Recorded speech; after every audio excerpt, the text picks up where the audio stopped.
Pour la journée, je suis pas certain, mais il me semble qu'on est le dimanche. Ça devrait être facile, je devrais regarder, mais j'ai oublié avant de cliquer record. Mais on est le 29. Bienvenue en prenant votre café en direct de la Tunisie. Regardez derrière moi si vous le voyez. Regardez des oranges. Là, là. Il y a des citrons un peu partout. Je vais aller en recueillir après. Je vais le voir demain matin. Il va en manquer quelques-unes. Et je vous parle d'un temps que les moins de 20 ans. Je vous parle du café ici.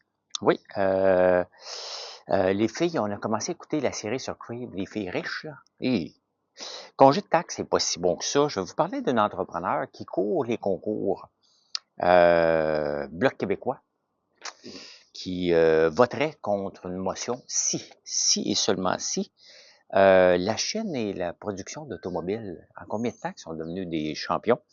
Alors, on va parler de Duolingo. Est-ce que vous utilisez cette application-là? Tout a un revirement en bourse. Je ne peux pas vous montrer les graphiques, là, mais ça me pratique à penser comment je peux vous présenter quelque chose. Pour ceux qui l'écoutent en podcast, des fois, je vous dis regardez. Là, je vais vous dire allez voir. Les triporteurs. Oh, Kevin O'Leary. Quelque chose d'intéressant qui se passe avec lui. Qu'est-ce qui se passe, ça? Ah, ah, le champion des échecs qui boude. On va vous dire pourquoi. On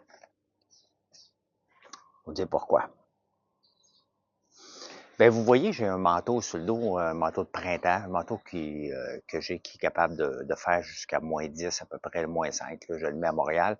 Les matins ici, il fait peut-être 6-7 degrés. Dans le jour, hier, il a fait jusqu'à 20 degrés. Donc, on est bien le jour, mais le matin, à l'heure que j'enregistre, au moment où j'enregistre, ici, il est 6 heures du matin. Comme ça, vous allez l'avoir au courant du matin. Donc, il va être disponible sur les plateformes comme d'habitude à 4 heures. Mais bon, à 6 heures du matin, c'est un peu plus frisquet, donc c'est pour ça que je m'habille comme il faut. Là, j'ai attaché mes souliers. Ceux qui ne savent pas, hier, j'avais pas attaché mes souliers et j'étais en train de m'enfarger dedans. Donc, voilà. On passe des vacances ici dans le temps des fêtes parce que le père de Gaël, qui est québécois, habite ici à Tunis.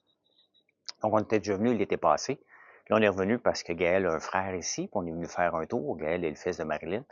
Et donc, c'est des vacances tranquilles, on reste à la même place, on va manger dans des petits restaurants, mais il n'y a rien de spectaculaire comme visite. Là. Je ne vous montrerai pas en chess dans le Sahara cette fois-ci. Je ne l'ai pas montré la dernière fois, mais il n'y a pas de visite comme ça. C'est vraiment du Balconville, mais en Tunisie. Donc, on revient le 3 janvier pour me préparer après ça à rentrer dans Big Brother. Je n'ai pas grande préparation, mais à part faire ma valise. Hey, ici, ben, vous savez qu'on a du café. Hein. Si vous ne le savez pas, allez voir sur notre site. On a du café corsé et velouté. Et lorsque j'ai choisi ces cafés-là, qui est fait par une compagnie qui s'appelle Virgin Hill, on fait un white label. Je ne suis pas encore torréfacteur dans ma vie, un jour peut-être, mais on avait fait beaucoup de tests pour découvrir les cafés qu'on avait le goût de vous présenter, que j'avais le goût de boire à tous les jours. Ben ici, c'est comme si je retournais dans la plupart des pays arabes, je dirais, ben que j'ai visité, là, je n'ai pas visité tant que ça, là. Liban, Tunisie, donc 2 pays. C'est le Nescafé qui a la place, hein, qui gagne un peu comme nous autres dans les années 70. Dans les années 70 au Canada, c'était 70% des cafés qui étaient bu, c'était du Nescafé. Maintenant, on n'en voit presque plus. Mais ici, c'est encore le cas. C'est presque juste ça, hein, sur les tablettes. Donc, ou du café turc, là, café très fort. Donc, mais pour les maisons, c'est du Nescafé. Donc, je bois ça. C'est correct. C'est correct. C'est pratique. C'est une valeur qu'avec tout le temps, il n'y en a pas encore des wow. Là, vraiment, tu te dis, écoute, pourquoi je vais me casser la tête, mettre une cuillère là-dedans? Donc, mais c'est pratique. C'est pratique. Ma mère a buvait ça jusqu'à temps qu'elle découvre le café filtre après. Donc, c'est ce que je bois ici, qui coûte de plus en plus cher aussi le café. Hein. D'ailleurs, le café et le cacao, ils ont rapporté plus. Si on avait investi dans le café, là, j'ai pas le pourcentage, je pense que c'est 370, ça rapportait plus que Nvidia, plus que le Bitcoin en 2024. Hein. Ce qui n'est pas une bonne nouvelle. Hein. Quand une commodité, quelque chose qu'on consomme à tous les jours, augmente autant, c'est jamais une bonne nouvelle. On veut que le Bitcoin monte parce que parce que j'en ai. Puis vous êtes encore plusieurs à ressortir des vieux articles de 2017. Quand je vous parlais que le Bitcoin, c'était juste de la spéculation, c'était vrai. J'en ai pas acheté à ce moment-là. J'en achète en ce moment parce que là, en ce moment, j'y crois. Et j'y crois pas aveuglément parce que j'ai une minime partie. Et même si ça montait à 900 000, je serais pas indépendant de fortune avec le Bitcoin, loin de là. Tant mieux si vous l'êtes. Tu sais, le problème, c'est que vous pensez que si on n'est pas dans une direction, on est stupide et niaiseux et que vous avez raison. Mais j'ai challengé un gars l'autre jour qui me gossait sur ma page Facebook. J'ai dit, montre-moi donc ton adresse de portefeuille. Montre-moi combien que t'en as. Tu sais, c'est facile de faire le smart avec des placements en disant, hey, tu n'as pas acheté, maudit cave. T'en as acheté pour combien, toi? 100 piastres? Tu sais, si tu avais hypothéqué ta maison quand ça valait 7400, là, tu avais tout mis, hypothéqué ta maison, puis là, tu en aurais vendu une partie, quand viens faire ton frais. Sinon, tu sais, si tu as mis juste 100 piastres, 200, même 1000 piastres, ça vaut même pas la peine d'en discuter. Tu ne prendras pas ta retraite avec ça. OK? Bon, voilà, quand ça valait 7400. Donc, arrêtez de vous dire, hey, Lambert, le cave. Ben oui, il y a des moments où tu y crois pas, puis il y a des moments où tu y crois. Il y a de l'estime. Ah, parlant de richesse, j'avais downloadé avec Crave les filles riches qu'on a présentées au Québec, entre autres la blonde, là, la femme de Luc Poirier. On a écouté le premier épisode, Marilyn et moi, hier. Nos yeux ont roulé dans la graisse de bine. Rien contre, hein, mais je peux voir quand même que l'agent d'immeuble elle roule des yeux quand la femme à Russell Martin ou Luc Poirier parle parce que ce sont des femmes de personnes riches et non pas leur richesse à eux. Euh, D'un autre côté, il y a trop de bling-bling. C'est pas mon genre pantoute. OK? C'est pas mon genre. Je sais pas où je me situe par rapport à eux, puis c'est pas important au point de vue financier parce que ça me représente pas ce style de vie-là. Pantoute, pantoute, pantoute, pantoute, pantoute, pantoute. Mais zéro. Zéro, zéro, zéro. Ben oui, je vais aller manger dans des bons restaurants, une fois de temps en temps. Mais hier soir, à Tunis, on a découvert une pizza qui était super bonne. OK? Ça a coûté combien, tabarnouche? 100 dinars pour tout le monde, donc 50 piastres pour 5 personnes. C'est pas mal plus ça que vous risquez de découvrir. Ben oui, à l'occasion, j'en profite pour ouvrir des vieilles bouteilles de vin que j'ai chez moi parce que un moment donné, j'ai collectionné et là, je les bois. C'est comme ça, je collectionne plus rien, ça m'intéresse pas pantoute. Mais bon, c'est divertissant, moi, écouter la série au complet, mais tabarnouche. Tabarnouche. Le congé de taxes, qu'est-ce que vous avez fait avec le congé de taxes, vous autres? Avez-vous magasiné? Avez-vous reporté des décisions d'achat par rapport au congé de taxes que Trudeau nous a donné? Ou vous n'avez pas retardé, mais vous en avez profité pour dire, m'allez acheter parce que j'ai pas de taxe TPS, la TPS qui est de 5 Est-ce que vous avez fait vraiment le plein de consommation, ce que Trudeau veut qu'on fasse? Hein? La réponse sur les chiffres du Boxing Day sont non. Et depuis le 15 décembre, sont non. Je le vois sur mon site. Les ventes étaient excellentes cette année, mais pas excellentes pour un congé de taxes. Excellentes parce que je me lève à 4 heures du matin puis j'ai la pédale au fond jusqu'à minuit. Je communique avec vous, on vous parle de nos produits, on vous parle de l'histoire. Donc, ça a bien été, pas pour un congé de taxes. Jamais je vais accepter d'avoir des ventes temporaires grâce à un congé de taxes. Et j'y croyais pas. Je le vois bien qu'il n'a pas d'impact chez nous. Peut-être dans les appareils électroniques, puis même les appareils électroniques, on est en bargain depuis le Black Friday. On dirait qu'on n'a jamais arrêté des codes promo. Et avec l'arrivée de beaucoup de commandes en ligne sur TikTok, ce que je fais, sans code promo, tout le monde s'attend à un code promo. Vous allez, code promo, code promo, code promo. Vous vous attendez à ça. Il y a un problème à s'attendre à ça. La plupart des compagnies qui ont fait ça ont toutes tombé. Starbucks a de la misère à se revirer de bord parce qu'ils ont commencé à faire des codes promo dans les dernières années. C'est du court terme. Une entreprise, c'est pas 2 mois, 3 mois, c'est des mois, des années qu'on travaille là-dessus. Donc, travailler sur des codes promo, moi, je travaille déjà sur les nouveaux produits. Je suis à tête reposée, je suis en train de regarder quel genre de nouveaux produits. Il y a quelqu'un qui m'a parlé de gelée à l'ail noir. Je dis, ah, du gelée à l'ail noir, j'ai jamais pensé à ça. Parce que l'ail noir, tu sais, on arrive à la fin de l'année. Hein? En fin d'année d'entreprise, là, on regarde Qu'est-ce qui a marché beaucoup comme produit? Bon, il y a des savons puis des bougies que j'ai. On a rajouté quelques fragrances cette année. Il y en a que j'ai les étiquettes. C'est pas un problème. Faire qu'ils sortent moins, puis c'est bien correct. C'est un offering. On doit vous rentrer dans la tête que peu importe si vous cherchez un savon à une certaine fragrance ou une bougie, on l'a. Donc, si on l'a, ben, vous venez, puis vous dites, ah, regardons ça, ok, je vais prendre elle. On va faire ci. Donc, ça, c'est un offering qui coûte pas grand-chose. Une fois qu'on l'a, ça a coûté cher faire les étiquettes puis les boîtes, là. Mais là, on les a. Il y a des produits qu'on regarde, ok, ben, je vais arrêter de mettre l'emphase, d'en parler beaucoup. Je travaille trop là-dessus pour ce que ça rapporte. En même temps, bon, on doit se réorganiser. Et l'ail noir est notre premier vendeur. Donc, ça, il faut mettre encore plus. Je suis en train de travailler un vinaigre à l'ail noir. Je suis en train de travailler un vinaigre balsamique. Ça, c'est dans pas mal plus longtemps, à l'ail noir aussi. Donc, tout ça mis ensemble, on est en train de développer encore plus la partie ail noir de nos produits. Donc, j'aime mieux travailler là-dessus, vous en parler, de vous dire, regardez, goûtez à l'ail noir, comment qu'on le mange. Moi, je le mange comme un jujube. Et vous pouvez le mettre dans des recettes. On a un paquet de recettes sur le site, on va continuer à en mettre. Donc, c'est plus ça que j'ai le goût de travailler que des codes promo, mais le congé ne fait aucun impact. Hein?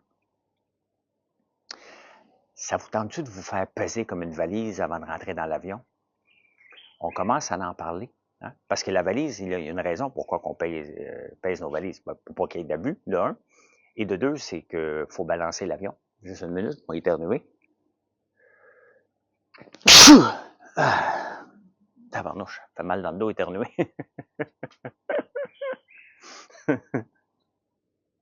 Quand tu essaies de le retenir. Donc, il y a une raison. Hein? Une question de gaz à effet de serre aussi. Ben, il y a des entreprises qui ont tâté le terrain de dire, ben, on devrait vous peser puis charger en fonction du poids. Et le monde, ben, les droits de l'homme puis toute la patente capote. Finnair, mais ça va venir, hein. Vous en pas, ça va aller là. Ça va aller là. Finnair, une compagnie finlandaise, a décidé de l'offrir de façon, voyons, Caroline, volontaire. De façon volontaire. Vous vous faites peser de façon volontaire et on va vous dire combien de gaz à effet de serre vous allez participer. Donc, on s'en va là. Je pense que dans quelques années, on va être rendu là. Écoute, il y a des frais pour tout, là. Des frais pour une valise, des frais pour l'autre, des frais pour ci. C'est inévitable que le poids de l'individu va faire partie des frais éventuels, là. Donc, voilà. Gerald Butts, c'était, ça me fait rire parce qu'il dit l'ancien conseiller de Trudeau, hein, de 2015 à 2019, officiel. Et il est obligé de partir pour un mini-scandale. Je ne me souviens plus trop c'est quoi. Mais Gerald Butts est un ami d'enfance de Trudeau. Je l'avais rencontré en 2015, lorsqu'il voulait que je me présente, très sympathique. Il dit, ben, Trudeau se présentera pas en 2025. Tu sais, c'est comme, écoute, un ami d'enfance m'a parlé, tiens, de Georges Caram, mon associé. Je l'appelle encore mon associé, mais on n'est plus associé dans les nouvelles aventures. Là. Lui, il fait ses Costa Rica, il fait l'eau à saveur. Je ne sais pas si vous en avez acheté un, j'ai oublié le nom de la compagnie. Il fait d'autres investissements, il fait ses affaires, mais ça reste, si je parle d'un associé, ça reste un seul, c'est Georges, qui est mon associé. Je pourrais prédire, même si je ne parle pas à tous les jours comme avant, ben c'est sûr que si je prends la parole dans les journaux, c'est que j'y ai déjà parlé. T'sais, supposons que vous me demanderez, Georges, qu'est-ce que je ne pas parler depuis 6 mois. Georges, vas-tu se représenter en politique? Je te dirais, ben, pense pas. Me faire couler de l'information. Georges Bott, c'est pas mal plus au courant qu'on pense lorsqu'il parle. De penser qu'il ne le sait pas, c'est de la foutaise. Au Québec, au Québec, tranquille, tranquille. Écoutez, les journaux la fin de semaine, c'est déjà infernal. Dans le temps des fêtes, c'est déjà infernal. Dans les journaux, on a parlé de, je pense, Journal de Montréal ou La Presse, une entrepreneur qui s'appelle Virginie Roy. Elle fait des diamants ou des bijoux. Et elle a été se présenter à l'Œil du Dragon. Ça n'a pas bien marché. Il y avait Nicolas qui a dit, bon, je suis un fan fini, mais j'investirai pas. Nicolas, c'est comme Daniel Henkel. Ils sont des fans finis, mais ils investissent jamais. Il n'est plus dans les dragons cette année. Nicolas, il s'est retiré. Mais ça me fait rire quand j'entends ça, parce que moi, je n'étais pas là pour ça, regarde.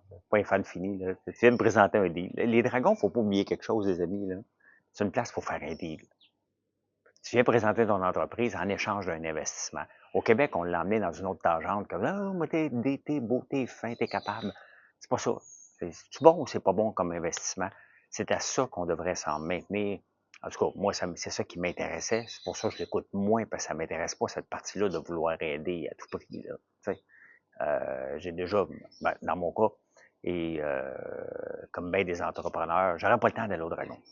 Je m'occupe d'une entreprise qui est la mienne et j'ai pas le temps d'aller voir les chiffres des autres.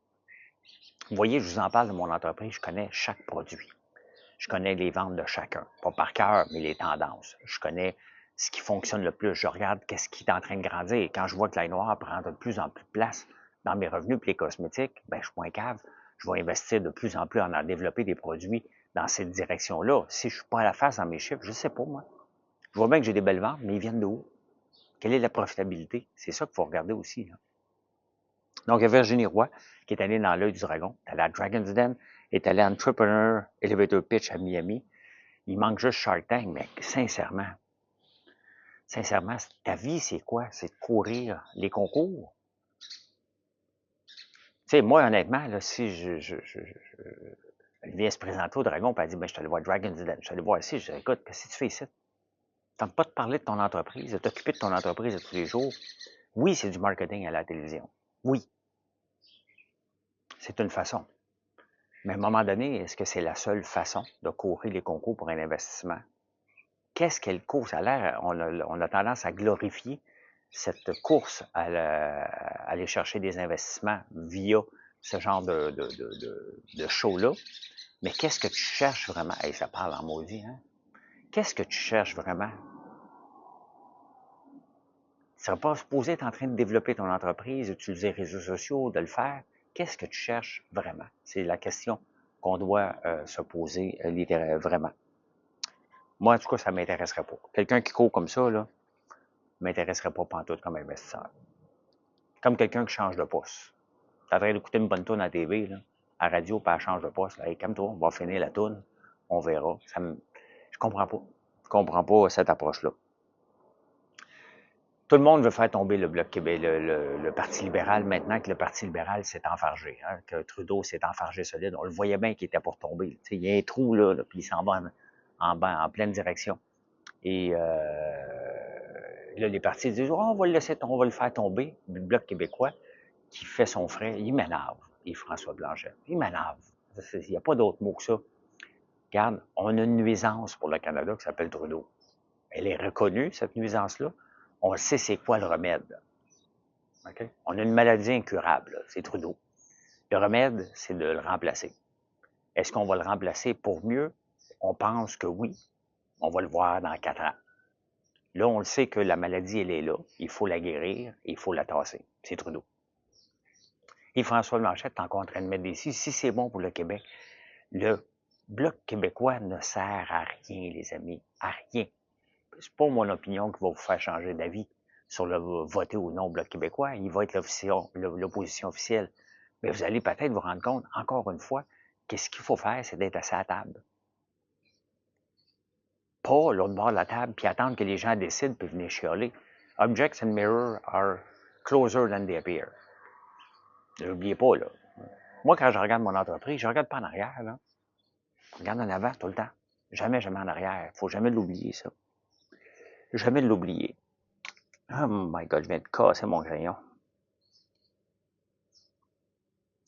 Tomber sur la tête. Je parle de plus en plus de la retraite dans ce show-là parce que j'approche l'âge potentiel. J'ai 57 ans. Je n'aurais pas parlé autant à 20 ans. Peut-être si j'aurais pas eu la même connaissance financière que j'ai en ce moment à l'âge de 20 ans, bien évidemment. Mais j'ai goûté à la retraite. J'ai goûté à 42 ans. C'est pour ça que j'en parle maintenant.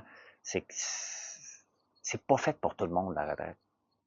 La retraite, où ce qu'on voit les gens vraiment assis chez eux, à écouter la TV. Tu sais, puis y a-tu quelqu'un qui a pensé à un moment donné qui était pour, dans son plan de match, moi, je veux écouter la TV puis rien faire? Non, je pense pas. Est-ce que je veux planifier ma deuxième façon de vivre ma retraite? Oui. Hein? Premièrement, c'est de bâtir une relève, que ce soit mes gars ou des employés ou quelque chose Il faut que mon entreprise soit encore là dans 7-8 ans. Il faut qu'il y ait une belle relève. Il faut que j'aie confiance en cette relève-là. Et quel genre de rôle que j'aurais le goût de jouer? Tu sais? Un beau-père qui se présente pour des pieds comment ça avance, ou continuer à faire des choses sans nuire à la relève. Parce qu'à un moment donné, tu sais, une transition d'entreprise, ben, si je suis là pour nuire ou prendre des décisions, ça marche pas. Quel genre de décision je voudrais faire? Quel genre de voyage que je voudrais faire? Quel genre de vie que je voudrais faire? La plupart des gens qui sont actifs encore, regardez Warren Buffett, 95 ans, quand j'étais jeune, c'était gestionnaire de fonds, là, Yarovkeski, que je sais jamais, qui était riche, puis je me disais, ben, je m'intéressais au placement, donc c'est sûr que cette personne-là m'intéressait. Je me disais, mais pourquoi tu prends pas ta retraite, tu es riche? J'avais que ça dans la tête en pensant que la retraite égalait la richesse. Et c'est pas ça. On veut se bâtir un coussin. N'importe qui veut faire ça. Et c'est pour ça que j'investis plus dans le REER. Je pense que mes revenus, dans 10 ans, vont être plus élevés que mes revenus actuels. Donc, pourquoi repousser un impôt alors que mes revenus m'ont payé encore plus cher d'impôts éventuellement? Je préfère le mettre dans le CELI et investir, puis m'ont payé mes impôts, tout simplement, au lieu d'en payer encore plus dans quelques années. Mais la meilleure façon de prendre la retraite, là, je suis tombé sur quelqu'un, c'est de ne pas la prendre. Pourquoi on a un chiffre? Hein? On nous a dit qu'à 65 ans, on devrait prendre notre retraite parce que avant, c'était l'âge qu'on mourait. Hey, des années 1900, on mourait à une moyenne d'âge de 31 ans, je pense, au début des années 1900. Donc, c'est sûr qu'à un moment donné, ça pressait qu'on prenne la retraite, mais si tu ne fais pas de choses physiques et tu travailles mentalement puis tu aimes ça, pourquoi tu vas te repousser? En autant que les gens alentour de toi, à un moment donné, il faut que tu vois le body language. À chaque fois que tu parles, tu as 75 ans, 77 ans, peut-être des fois tu parles, les gens disent le vieux bonhomme, là, tu sais, c'est encore n'importe quoi. Mais si c'est pas le cas, reste donc au travail si tu as du plaisir. Il n'y a pas de, il y a pas de raison de se presser. Et moi, je vais retourner à faire autre chose éventuellement quand je vais avoir une relève, quand je vais être tanné. Mais je suis là le gars qui est tanné de faire ce que je fais. La réponse est non. Est-ce que je travaille trop? Oui. Oui, je travaille trop. Est-ce que je suis fatigué des fois? Oui. Est-ce que j'aimerais ça ajuster mon style de vie? Ben oui, c'est évident. Mais ça se planifie. Dans les finances, vous savez, la Chine maintenant contrôle 39% du marché de l'automobile au monde, sans compter les autres composantes qui rentrent dans la fabrication d'automobiles, avec GM, avec Ford, puis avec toutes les autres. C'est énorme. C'est énorme en très, très, très peu de temps. C'est pour ça que la plupart des pays occidentaux ont peur. Mettre des règles. Les États-Unis, c'est seulement 3%. On fait nos frais avec GM, Ford puis Stellantis, là, c'est 3% du marché mondial. Ça vous donne-tu un indice comment la Chine est big? Et pas à peu près. Je regardais mon micro, ouais, c'était correct. Ça vous donne-tu un indice comment c'est big la Chine puis comment il faut y faire peur? Le Mexique, maintenant, en Chine, c'est 50%, 56% des autos vendus, ce sont des voitures électriques. Au Mexique, c'est 5 fois plus qu'il y a 3 ans. Qui est le grand responsable des ventes au Mexique électrique? BYD, qu'on refuse ici, qu'on refuse totalement. Il y a Warren Buffett. Warren Buffett, je pense qu'il n'a échappé une coupe dernièrement. Il y avait des actions de BYD qui ont revendu. Il y avait du Apple aussi qui a revendu. Mais BYD est responsable en grande majorité de la vente. Je sais que quelqu'un m'en boit pas. Hey. Il y a des bruits. Je check. Donc, les États-Unis, 3%, le Japon, 12%, la Chine, 56% des autos vendus. C'est énorme. C'est énorme. Et pendant ce temps-là, ici, on met des règles. Vous pouvez voir pourquoi que ça monte au Mexique, pourquoi ça monte en Chine, parce que les prix sont bons. Tu n'es pas obligé de mettre des règles pour forcer les gens à l'acheter. Vous voyez comment on pense à l'envers ici. On va, hein, c'est la même chose avec Valérie Plante. On va donner l'étiquette, on va contrôler les gens, puis en espérant qu'ils vont rentrer dans le moule, puis ils vont suivre ce qu'on a décidé pour eux autres. Alors que dans les autres pays, le Chine et le Mexique, ce qui détermine l'adoption majeure, c'est les prix. Rien que ça. Juste les prix. Tu as juste à offrir des bons prix, les gens vont l'acheter. Au lieu de ça, ici, on met des règles, puis on essaye de les faire rentrer dans un moule, puis on le pousse. Hein? Ça marche pas. Ça marchera jamais. On ne sera pas prêt en 2035. Si on laissait rentrer les Chinois ici, on serait, euh, on va être avant même la progression. Il ne faut pas oublier qu'en 2025, c'est 22% des autos vendues doivent être électriques ici. Encore là, on met des règles. Ah oui, tu vas en acheter une. Ah oui, le concessionnaire, tu vas en proposer. Mais si les gens ne veulent pas en acheter parce que c'est pas achetable, le concessionnaire va te pénaliser. Puis on met des pénalités, puis on met une structure alentour de ça pour s'assurer que les gens font ça. Puis on met des fonctionnaires. La réponse, c'est juste de ne pas avoir de tarifs et d'avoir les autos chinoises ici aussi. On refuse. Duolingo, comment s'adapter avec l'intelligence artificielle? Duolingo, que je ne vous ai jamais parlé, que je n'utilise pas, je pense que j'ai l'application, mais je ne l'utilise pas bien. Eux autres, ils ont décidé d'utiliser l'intelligence artificielle pour aider à apprendre des langues. Allez voir l'action de Duolingo que je ne suivais pas, que je suis maintenant. C'est DUOL. L'action, elle a pogné depuis le mois d'août de 160 à 350 pièces. Hey, c'est énorme. C'est énorme. Mais pourquoi? 36% des ventes, augmentation des ventes, 40% d'augmentation des ventes depuis le mois d'août, 36% d'augmentation des usagers. Pourquoi? Ils ont utilisé l'intelligence artificielle et un avatar pour parler et découvrir à quelle vitesse que tu apprends. Tu sais, parce qu'à un moment donné, là, OK, tu vas apprendre l'espagnol, OK, à droite, à la derecha, à gauche, à l'esquerda, OK, parfait, t'es bon. Bon, après ça, on va plus loin, mais sauf que des fois, faut que tu passes étape par étape, puis à un moment donné, tu finis par abandonner. Avec le robot, l'intelligence artificielle mis en place, avec l'avatar, puis il détecte, OK, à quelle vitesse que tu apprends, puis lui, il va t'amener à un autre niveau, au lieu que ce soit si seulement c'est ça, tu t'en vas là, il faut que tu fasses la leçon numéro 2, mais peut-être qu'après la leçon 1, 2, 3, tu peux sauter à la leçon numéro 45, supposons. Donc, c'est ça que le robot fait et les gens s'abonnent parce que parce que ton apprentissage est plus rapide et plus le fun. Je vais l'essayer. Je vais l'essayer parce que tu peux l'essayer gratuitement aussi. Donc, je vais aller voir ce que ça donne, tout ça. Mais au point de vue action, ben ça, c'est un cas concret de l'intelligence artificielle qui rapporte des bénéfices. Parce qu'à un moment donné, il faut voir des bénéfices là-dedans si on ne veut pas que ce soit une bulle qui éclate. Là. Et il reste que, tu sais, il faut se le dire, là, la peur des marchés, elle est là, elle est présente sur à quand les marchés vont s'effondrer. On a eu 26 en 2023, on a eu 26 en 2024. Est-ce qu'on va avoir 26 en 2025? Il ne faut pas rêver en couleur. Est-ce qu'on peut avoir un moins 15? Oui, on peut avoir un moins 15, puis un moins 20, puis un moins 45 aussi. On peut tout avoir. Il n'y a pas de prédiction potentielle. La prédiction, c'est comment on va transformer ça en revenu. C'est juste ça. Il n'y a pas de subventions qui vont maintenir les marchés. Il n'y a rien d'autre que les revenus. Est-ce qu'on va faire des revenus avec ça? C'est la seule question qu'on doit se poser. Mais il reste que, allez voir ça. C'est intéressant à mettre dans notre surveillance si vous aimez ce genre d'action-là. Là. Il y a le Bitcoin aussi. Michael Saylor de MicroStratégie. Je suis vraiment tout le temps mêlé avec. Il y a une autre compagnie là, qui est Super Micro ou MicroStratégie, qui achète du Bitcoin sans compter à peu près. Là. Il y a nargué Elon Musk, parce qu'Elon Musk avait commencé à investir dans du Bitcoin, puis j'en avais parlé. Dans Tesla, il y en a un peu, 15 000, je pense, Bitcoin, puis arrêté.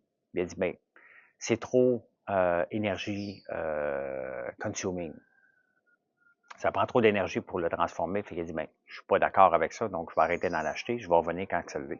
Selon Michael Saylor, maintenant, le Bitcoin est à 56 d'énergie renouvelable. Mettons qu'on doute un peu. Si ici, on n'a pas ça voudrait dire que ce serait le solaire, l'électricité à l'eau, comme on a ici l'hydroélectricité, ou l'éolien, à peu près. Je doute que ça. Hein, il y a beaucoup de mines. On pourrait, ça aurait pu être possible qu'on en ait ici, mais on n'en aura pas ici des centres de données sur le Bitcoin. On ne les veut pas. On n'a pas de bloc d'énergie. Et pendant ce temps-là, en Alberta, Mr. Wonderful, Kevin O'Leary, qui a 70 ans quand même, hein? Regardez, il a l'air jeune encore, je trouve. Il est très vif d'esprit, 70 ans. Qui est encore jeune, mais il va encore faire des projets. Il est en train de bâtir, il est en train de lever des fonds pour 70 milliards il n'a pas été quêté des subventions, là. Il a dit, écoutez, le Canada, hein, le monde ne regarde pas le Canada parce que ça intéresse. Malheureusement, le Canada n'est pas intéressant. Mais il a regardé, il a dit, écoutez, regardez, on va vous bâtir des centres de données en Alberta. Le coût va être excellent. La fibre optique est là, les routes sont là, tout est disponible. Il est en train de lever des fonds avec l'Arabie Saoudite, entre autres. Il veut lever 70 milliards pour investir dans la vallée. Là. Devinez comment il l'a appelé? La Wonder Valley, tant qu'à s'aimer. Il s'appelle Mr. Wonderful, lui. Donc, il appelle ça la Wonder Valley. Puis il dit, écoutez, c'est intéressant parce que Wonder Valley plus Trudeau Pesos égale 70 milliards d'investissements. Il y en a un paquet d'autres qui y vont aussi.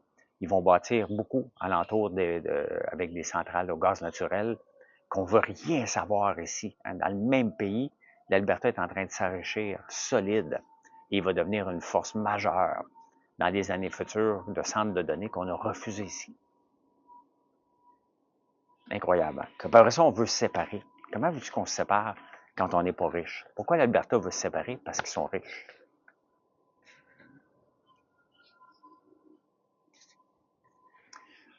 Pas de tiquetage de subventions, là. Juste des projets et des investisseurs qui flairent la bonne affaire, tout simplement.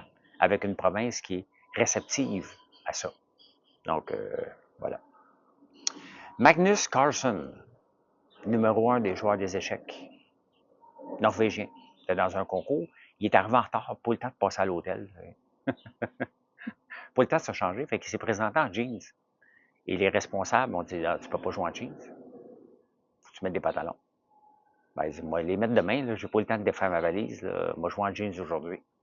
Ils ont donné une amende de 200$. Il dit, ah ouais! Il a sacré son camp. Il a dit le F-word. Puis il a sacré son camp, il a terminé le contrat. Il a pas participé au concours. C'est drôle des règles, hein? Des règles de base comme ça, mais ils ont perdu un joueur. Et il a dit, moi, j'ai autre chose à faire, là.